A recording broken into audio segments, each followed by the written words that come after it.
You can call it luck, you can even call it money, but what the Dodgers are doing right now is just on another level. This isn't just a team, it's a dynasty. This roster isn't just good, it's unfair, and they are manufacturing greatness. 93 wins, 800 plus runs scored, and a pitching staff that carved through October with a sub-3 ERA. And not to mention Ohtani steadily punishing mistakes, Freeman living in the gaps, Glasnow carving lineups like it's a video game. Honestly, this roster doesn't look fair, and the scary truth, they're still not at their ceiling. This might be the best team ever assembled, and somehow they just keep finding ways to get better. If you're a Dodgers fan, breathe this in. If you're not, well, I get it.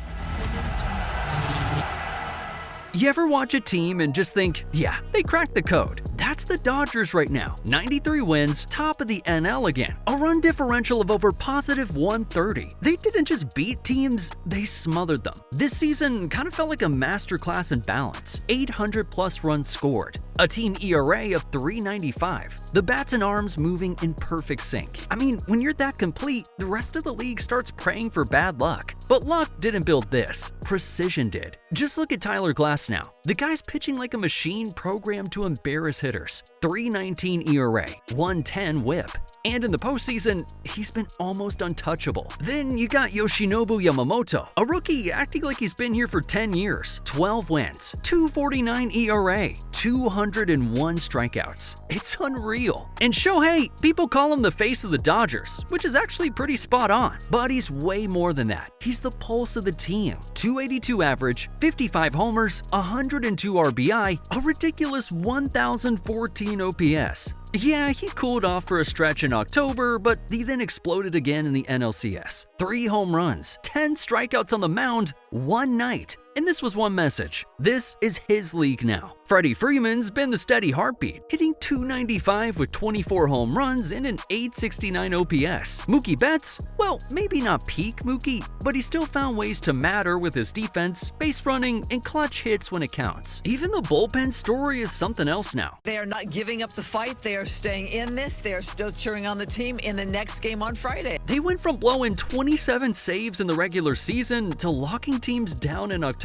Roki Sasaki closing games like he's been in the majors for years. Alex Vesia coming in and shutting doors. I mean, that's growth you can feel. And watching them, you just can't shake the thought. This doesn't look like a one-year run. This looks like the start of a dynasty. And the wild part, they still keep finding new ways to get even scarier. Let's be honest, Shohei is no longer just another world-class player to grace the league. He's the undisputed Mr. Dependable. Every at-bat, every pitch, every swing, it feels like a show. Just think about this. 282 average, 55 home runs, 102 RBI, a 1,014 OPS. Those aren't just MVP numbers. That's make the other dugout nervous before the anthem finishes kind of production. But the part people don't talk about enough is how much he changes everything around him. You pitch Ohtani carefully, you walk him, and suddenly Freddie Freeman's sitting there licking his chops, or Will Smith's getting better looks. The ripple effect runs through the entire lineup, and it's real. Dodgers hitters behind Ohtani saw more fastballs this year than they did all of last season. You just can't teach that kind of impact. And even when Ohtani's not smashing, he's dictating tempo. His presence alone changes game plans. Opposing managers burn through bullpen arms early just to avoid facing him in high-leverage spots. That's value that goes way beyond the stat sheet. So now let's talk about the other side. Because, yeah, he pitched too. Only 14 games, but what a stretch. 2.87 ERA, 62 strikeouts in 47 innings. And when you got a guy putting up that kind of line as a part-time pitcher, you start wondering if baseball's ever seen anything like it. Still, it wasn't all fireworks for Ohtani. He did hit a dip early in the postseason, timing off, a few overswings, the usual adjustment period that comes when every pitch is magnified. But what defies Ohtani isn't the slump, it's how fast he flips the switch. Then came NLCS Game 4, 3 home runs at the plate and 10 strikeouts on the mound. In Game 4 of the LCS, lighting up the highlights off.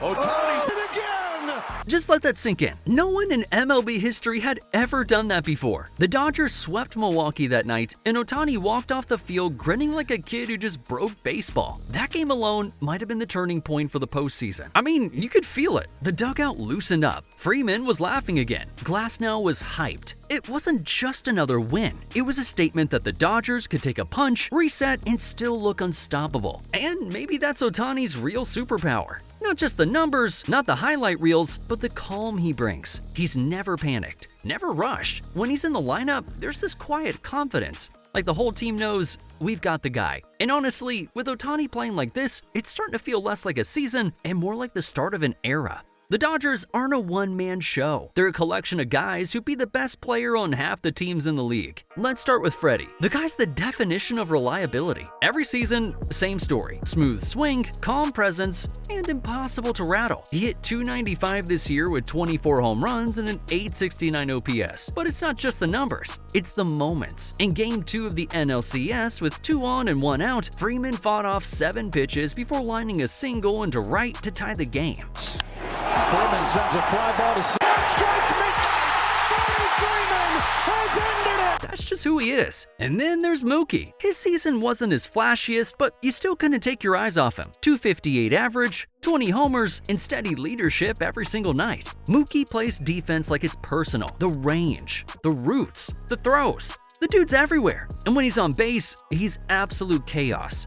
Stealing bags, forcing mistakes, setting the tone. Even when he's not hitting .300, he's changing games in 5 different ways. Now, Will Smith, the most underrated Dodger by a mile. He's the heartbeat behind the plate, calling perfect games, controlling tempo, and still hitting almost .300 with a .901 OPS. This dude caught more innings than anyone on the roster and didn't fade. I mean, that matters, especially in October, when pitcher-catcher trust can make or break a season. Every time Yamamoto or Glasnow start dealing, Smith's fingerprints are all over it. Speaking of those two, I mean, what a duo. Glasnow's October has been a strikeout masterclass. .68 ERA, 18 Ks, and just over 13 innings. That slider is pure filth. And Yamamoto, he's been the calm to Glasnow's chaos. 12 wins, a .249 ERA, and that smooth tempo that freezes hitters. He doesn't overpower you, he outsmarts you. And we can't ignore Blake Snell. His Game 1 performance in the NLCS was vintage ace stuff.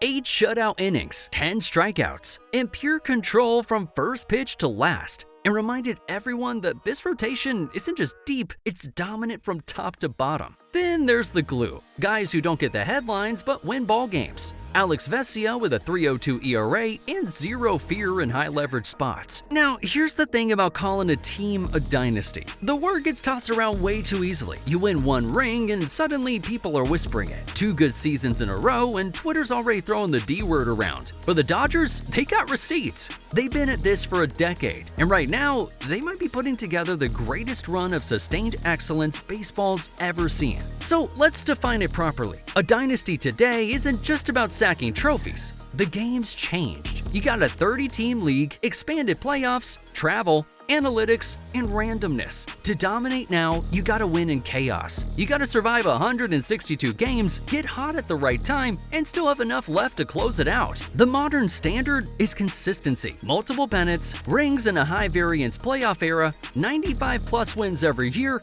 and a pipeline that keeps refilling the tank. And by that standard, the Dodgers are already there. 10 straight seasons of at least 90 wins, back-to-back World Series appearances, a ring last year, another chance right now. That's not luck. That's the kind of control over a sport that's supposed to be uncontrollable. Just take a look through baseball history. The late 90s Yankees had it, the 2010s Giants had it. The Astros from 2017 through 2022 flirted with it. But none of those teams balanced dominance and stability quite like the Dodgers have. Their floor is insane. They can lose stars to injury, have cold stretches, get criticized for overpaying, and still finish with the best record in the league. They're just that deep. And here's where it gets fun. The money be talking. Yeah, they spend. Nobody's denying that. But let's be real, so did the Padres, Mets, and Yankees. And where did that get them? Money doesn't build culture. The Dodgers have built a whole system. They don't just buy talent, they build it. They fix swings, they turn maybe guys into playoff contributors. Every season, someone new steps up. A role player who'd be invisible anywhere else becomes the spark here. When you watch them play, you can see it in the details. How they manage pitchers like chess pieces. Glasnow gets rest between starts, Yamamoto's pitch counts stay clean. Bullpen arms are cycled before fatigue hits. It's not random. It's math and instinct working together. And with Ohtani anchoring the lineup, Freeman and Betts leading the room, and a rotation that looks like a cheat code, we might be looking at the blueprint for baseball's next great dynasty. And whether you like to admit it or not, these guys are not buying wins. They're manufacturing greatness. Alright, let's keep it real. Every great team has got some cracks. And for the Dodgers, that crack has been the bullpen. During the regular season, they posted a 4.27 ERA and blew 27 saves. That's not ideal for a team built to dominate late innings. There were nights when things got shaky, when leads slipped away, and the fan base could feel that old October anxiety creeping in. But then something changed. Come playoff time, that same bullpen suddenly looked composed. Roles got defined.